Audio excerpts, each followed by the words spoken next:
And they're out, and I got the ground cables out, so we're not gonna end up with probably as good of a cable as this, but we'll probably end up with two, something similar to this, whatever I can get at the parts store or Walmart or wherever I have to go. We'll get two cables, hopefully black for ground, and replace those.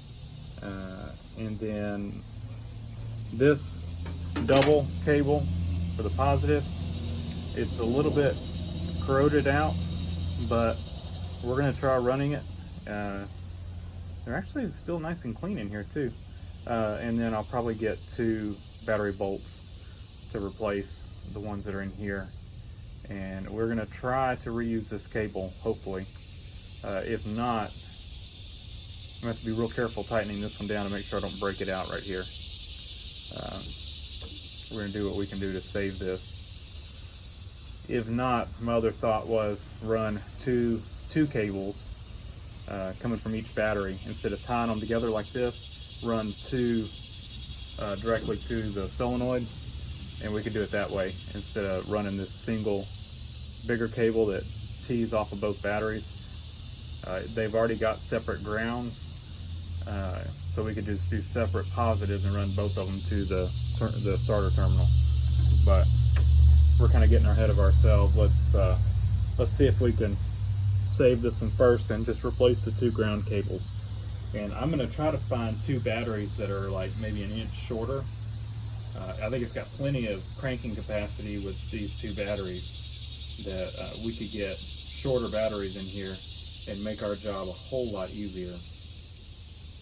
Getting these things in and out and tightening the terminals, all that would be so much easier if they weren't right up in here where all this wiring is. You just get them a little bit shorter and you could get below this and get in here to work on them. So we're going to see what we can do. All right, back from Walmart and AutoZone. Bought two batteries at Walmart, and could not find a shorter battery that would still fit in the compartment well. So we're just gonna squeeze those in there. They would have been, the shorter ones were either wider or longer, and so really couldn't go wider or longer. Might could have went a little bit longer, but definitely couldn't have gotten wider. So I just bought, I know those ones fit, even though they don't fit great. We can get them in there. So just went with that. I know that they did match up to the original batteries that came in the John Deere, so from what I recall. So Walmart did not have any good battery cables. All they had were the ones that have the thin metal ends, and I did not want to put that on here. So AutoZone, not only did they have ones with ends, they had 2 gauge. They had 2 gauge and 4 gauge cables. So this one right here, this is a 4 gauge cable, and so this is probably equivalent to like a 2 gauge. So that's what I got. Now what we're gonna have to do is, these both were 90s. You see that one's been bent for a 90. So I'm gonna take these two, pop them in my vise, and bend them up to a 90 so that we can get them on there. All right, so before we go in there, we're gonna take some of this battery cleaner. We're gonna spray all over this tray and these cables, and that'll just kind of neutralize all that battery acid and just help keep it from corroding.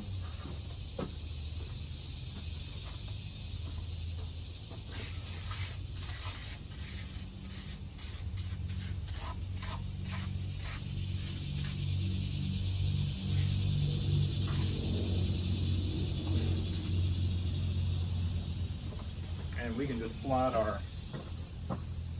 this stuff will not hurt to just slide the new battery in on top of it.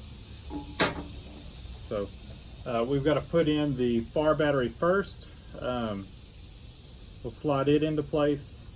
But first, we need to put our two cables on. Our short cable, you can see I've bent 90s on them.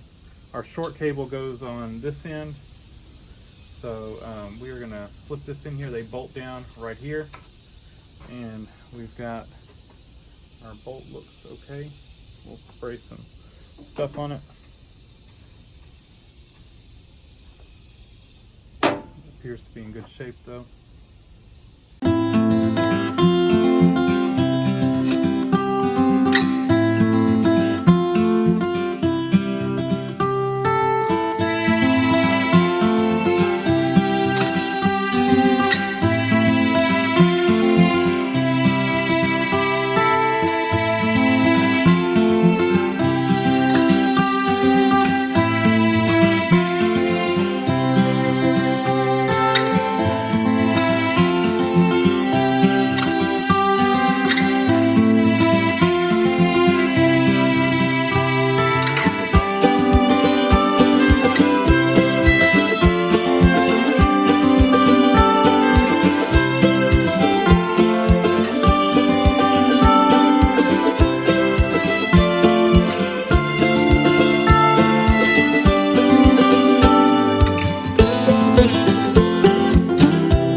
Got them in.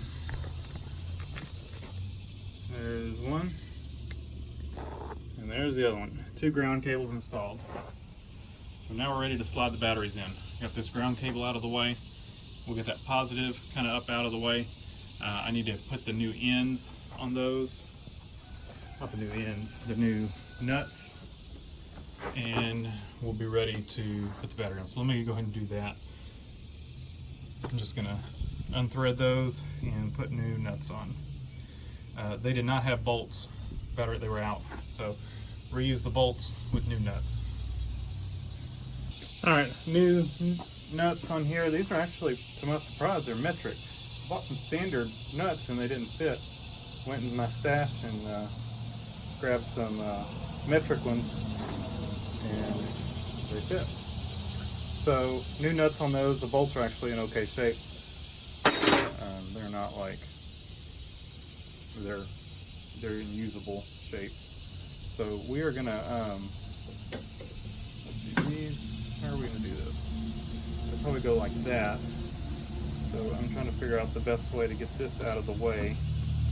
Probably like that. And this one we will put up like this. And I think I'm gonna go ahead and take the handles off the batteries just to give us a little more room.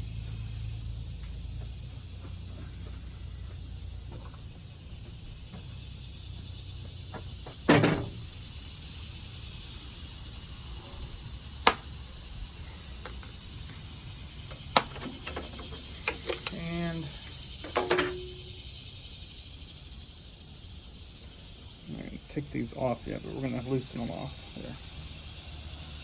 And we're going to shove this one in like this. And it's going to have to turn and go like that, I think. Shove this in.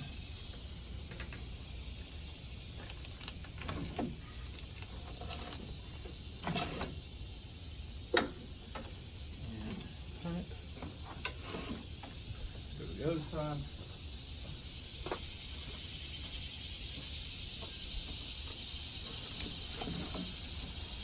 Wiggle it in.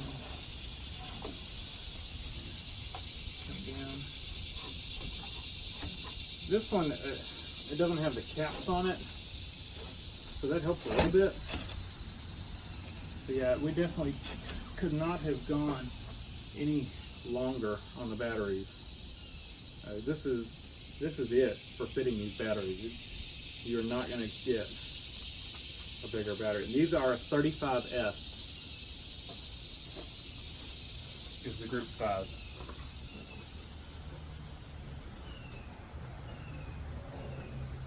Well, that's what the original ones were. These are just maybe 35. I guess they do an S anymore. Yeah, group size 35.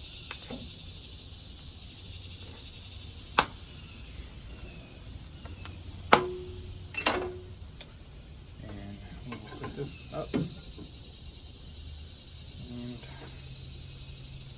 we're going to go just like this. This one. Bring it up over the pump, the battery stop, twist it around.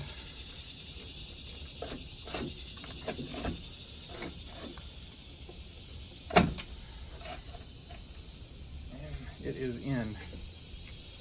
So I like to put the positive terminals on first. That just is less likely you'll arc anything.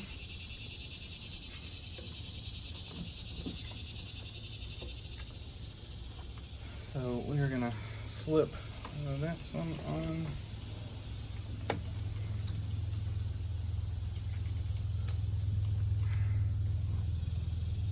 Go to the other side.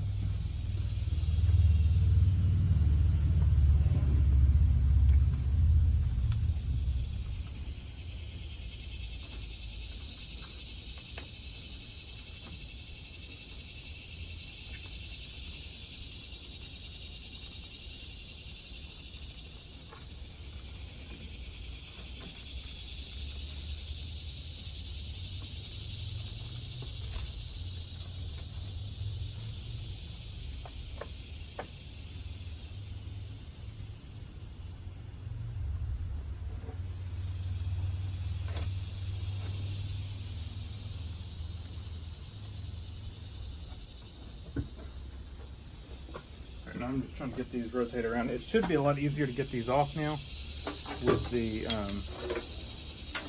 new bolts or the new nuts. Just don't have much leverage in there to get this down on there.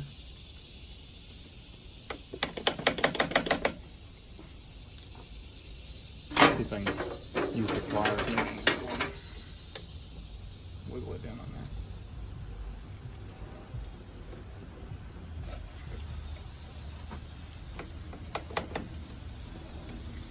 All these wires in here.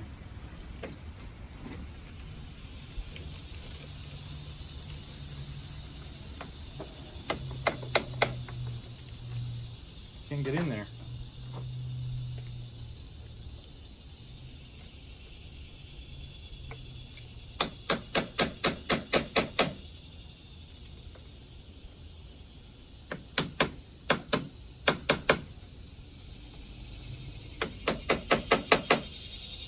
There we go. So I'm going to go ahead and tighten this down, get y'all closer. You can kind of see in here behind this. You can see the reason I like to do the positive first is so when I hit my wrench up against a piece of metal like that, there's no ground to arc it.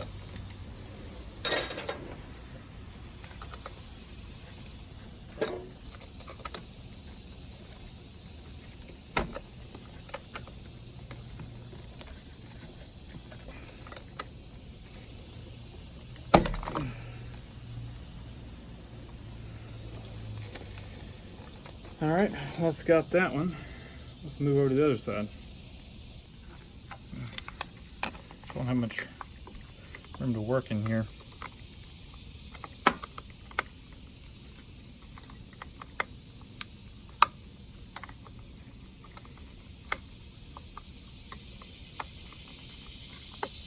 The stubby wrench. If you don't have a good set of stubby wrenches, definitely worth having.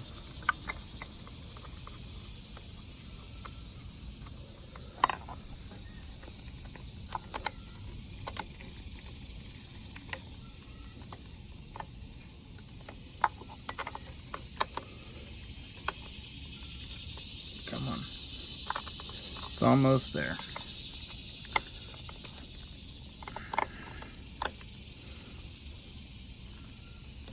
Sorry for the shaky cam.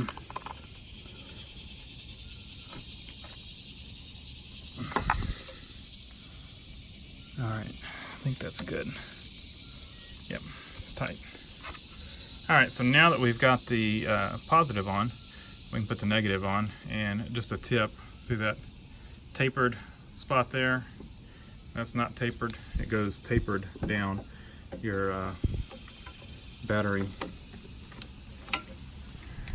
post is tapered. Try to rotate this around where we can get the best access. This cable's a little bit longer, definitely thicker than the one it was on here, but it's fairly bendable, so we can now run that up. Try to get y'all somewhere. I'm gonna just go ahead and tighten that one down. I'm giving y'all shaky cam. I'll try to get y'all where you can view the other side. The other side's got better places for the camera. This side is done, and we don't have a battery hold down. So this one just kind of gets wedged in here. I guess this one broke. Best I can here for y'all to see.